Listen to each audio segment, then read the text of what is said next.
First ever factory outlet Mukunda jewellery KPHB Kothapet Khammam Somajiguda Hanamkonda.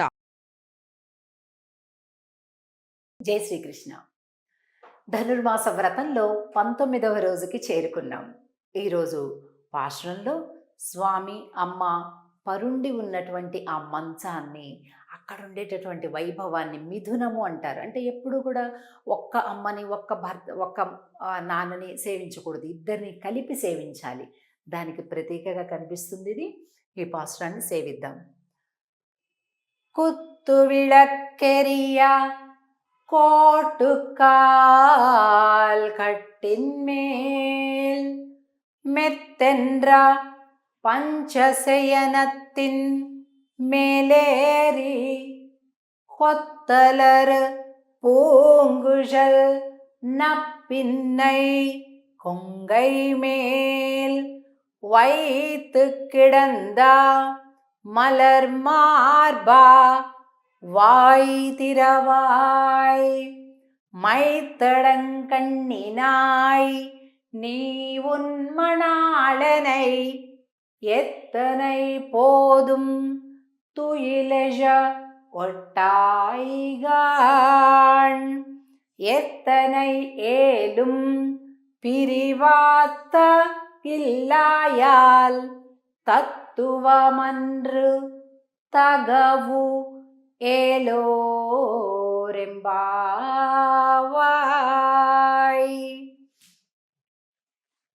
అమ్మా తత్తువమన్రు తగవు ఎండ్రు అంటున్నారు చూడండి చివరి పాదంలో. అంటే నీ స్వరూపం కాదు ఇది, నీ స్వభావం కాదు, మమ్మల్ని కలుపు తల్లి స్వామికి అంటున్నారు. అలా రిక్వెస్ట్ చేస్తున్నారు ఈ భాషణంలో. కుత్తు విళక్కు ఎరియ కోట్టుకాల్ కట్టిల్ మేల్. స్వామి అమ్మ ఇద్దరు కూడా శయ్య పైన పవళించి ఉన్నటువంటి విధానాన్ని చెప్తుంది ఈరోజు పాసురం. ఈరోజు మంచం చుట్టూత కుత్తు విళక్కు అంటే చుట్టూత హ్యాంగింగ్ ల్యాంప్స్ అంటాం కదా, వేలాడే దీపాలు, గుత్తి దీపాలు అంటుంటాం. అలాంటి దీపాలతోటి చుట్టూత పెట్టుకొని పడుకొని ఉందట. కుత్తు విళక్కు ఎరియ కోటుకాల్ కట్టిల్ మేల్. ఎలా ఉందట?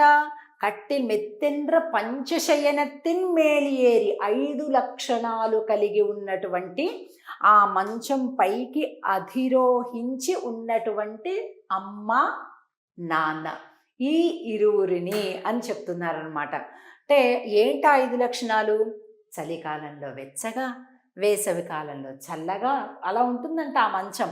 మెత్తగా ఉంటుందట, పరిమళాలు సహజంగా వస్తాయట, నిద్ర పట్టించేదిలాగా ఉంటుందంట. చక్కగా నిద్ర ఇలా పట్టుకొని చూసే నిద్ర వచ్చేస్తుంది అనమాట. అలాగా ఈ మంచం కొత్తలర్ పూంగుజల్ నప్పిన్నై కొంగై మేల్ వైతు కిడంద మలర మార్బా వాయ్ తిరవాయ్.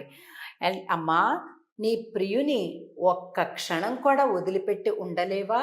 విశాల మలర్ మార్బా వాయ్ తిరవాయ్. నీ స్వామి విశాల వక్షస్థలం కలిగినటువంటి వాడు అని అంటూ, నీవు బయటికి రాకపోయినా కనీసం ఒకసారి మాట మాట్లాడచ్చు కదమ్మా అని అంటూ నీ విశాలమైన కన్నులతోటి స్వామిని ఆపేస్తున్నావా ఏంటి? ఆయన రావటం లేదు, నువ్వు రావడం లేదు అని ఇలాగ చెప్తున్నారన్నమాట. ఇక్కడ ఈ పాశ్రంలో కుత్తు విళక్కు అనే పదం వచ్చింది. అంటే ఏంటి? ఎక్కడ కావాలంటే మనం అక్కడ పెట్టుకోవచ్చు. పూజా మందిరాల్లో వాటిల్లో కూడా పెట్టుకుంటాం. అంటే సమ్మె దీపాలు, స్టాండ్ దీపాలు. అలాగే తూంగా విళక్కు అని మరొక రకం దీపాలు, అంటే పైనుంచి హ్యాంగ్ అవుతూ ఉంటాయి, తూంగా విళక్కు. సో ఇలాగ 2 రకాల దీపాలు ఉంటాయి. అన్నీ ఉన్నాయన్నమాట. కానీ పాశ్రంలో కుత్తు విళక్కు సమ్మె దీపాలని చెప్తున్నారనమాట. ఇక్కడ ఏనుగు దంతాలతోటి తయారు చేయబడినటువంటి మంచమట ఈ మంచం. కట్టిన్ మేల్ మెత్తెండ్ర పంచశయనెత్తిన్. ఈ మంచం ఎలాంటిదట అంటే 4 దంతాలు, పెద్ద పెద్ద దంతాలు కలిగినటువంటి మదించినటువంటి కువలయా పీడము అనేటటువంటి ఆ ఏనుగుని మదం అణచి సంహరించాడట స్వామి. రాక్షస ప్రవృత్తి కలిగినటువంటి ఏనుగట.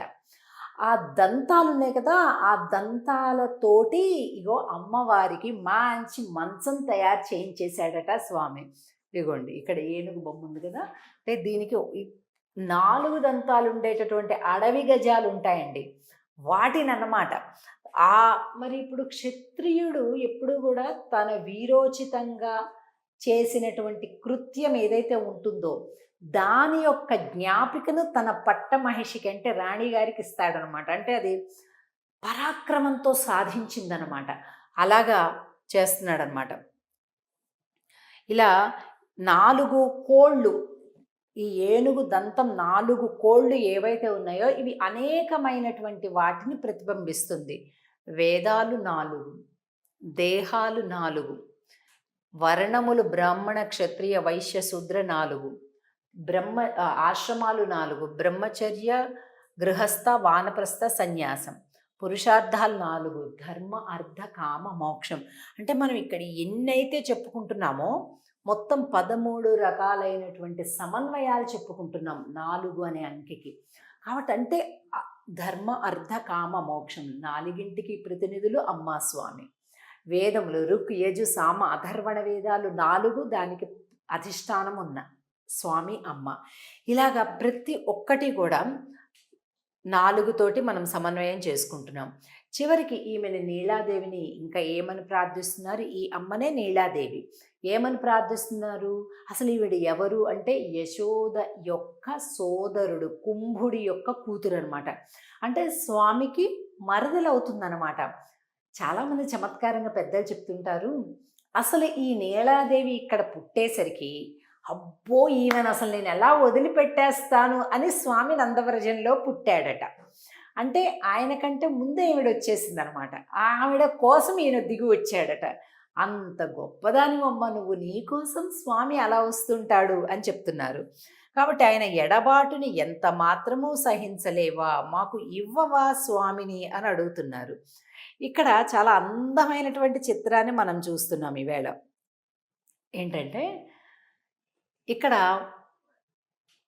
అమ్మవారు, స్వామివారు ఇద్దరూ కూడా ఒక ఎంత మంచిగో సమ్మె దీపాలన్నీ కూడా పెట్టుకొని, కుత్తు విளக்கு ఎరియ కోటుకాల్ కట్టెల మేలన్నట్టుగా సమ్మె దీపాలు ఇవన్నీ. ఈ దీపాలు పెట్టుకొని అమ్మా స్వామి ఇలా ఉంటే, అమ్మా మేము ఇంత ప్రార్థిస్తున్నాము, నువ్వు పలకటం లేదు, స్వామి ఏమైనా గట్టిగా నిన్ను పలకద్దు అని నిన్ను బంధించేశాడా ఏంటి అంటున్నారు. ఆ చిత్రాన్ని మనం ఇక్కడ చూస్తున్నాం. అలాగే ఇక్కడ సరే ముందు ఆయన ఆపాడు, ఆమెను మాట్లాడనివ్వకుండా ఆపాడు, బాగానే ఉంది. కానీ తర్వాత ఆయన వద్దాము అనుకునే సమయానికి ఈవిడ ఒకసారి పట్టుకొని ఆపేస్తుందట స్వామిని. ఇక్కడ చూడండి, ఆయనే వస్తా అంటే కూడా మైత్తడం కಣ್ಣಿనాయని కాటుక కళ్ళతోటిని ప్రేమతోటి స్వామిని వెనక్కి పట్టుకుంటున్నావా, స్వామిని మా దగ్గరికి రానివ్వటం లేదా అంటున్నారనమాట. ఇక్కడ ఒక చమత్కారం అర్థం చేసుకోవాలి. ఆవిడ ఆపింది స్వామిని, ఎందుకో తెలుసా? ఆవిడ ఆపినా సరే కాదు నేను వెళ్తాను, అగో నా బిడ్డలు వచ్చారు అని తనకు తానే మన దగ్గరికి వచ్చి అనుగ్రహించే విధంగా అమ్మ చేస్తుందన్నమాట. ఇక్కడ మన దగ్గరికి రాకూడదు అని కాదు, మనల్ని అనుగ్రహించకూడదు అని కాదు, ఆయన్ని పట్టుకొని ఆపి అయినా సరే వెళ్తాను అని ఆయనకైనా స్వయంగా, అంటే తోస్తే వెళ్ళేది ఒక రకంగా ఉంటుంది, కావాలని ఉత్సాహంగా చేసే పని మరొక రకంగా ఉంటుంది కదా. అలాగా స్వామివారిని మన వైపు ప్రేరేపిస్తుంది అమ్మ. అందమైనటువంటి అద్భుతమైనటువంటి చిత్రమాలిక ఈ 19వ పాశ్రంలో మనం ఇదంతా కూడా చూస్తున్నాం. తిరిగి మనం చాలా అద్భుత ముక్కోటి దేవతల్ని కూడా స్మరించేటటువంటి పాసురం 20వ పాశ్రంలోకి రేపటి రోజు ప్రవేశిస్తాం. ஆண்டாள் திருவடிகளே சரணம். ஜெய் ஸ்ரீ கிருஷ்ணன்.